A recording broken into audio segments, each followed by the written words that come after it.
Welcome to a new video. This tutorial will allow you to repair the car stereo of several Dacia, Lada, Nissan and Renault models using Minitools part SEPD ISP44. For this repair, you will need the tools listed below. Position the radio as shown and undo the screws to remove the side metal supports. With the head of the spudger, unhook the front part, levering on the plastic catches on the side of the head unit.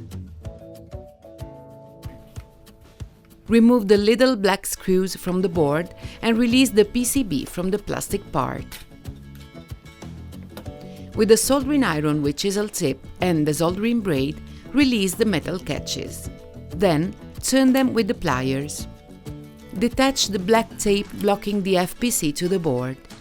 Open the connector with the tweezers and release the FPC. Remove the front frame, then the display.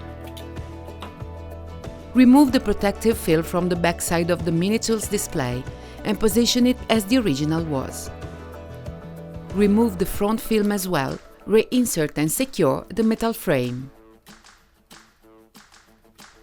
Reconnect the FPC and secure it with the black tape.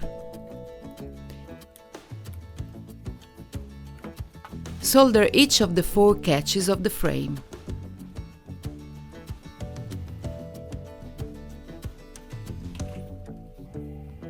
Clean with some solvent. Tighten the screws on the board of the display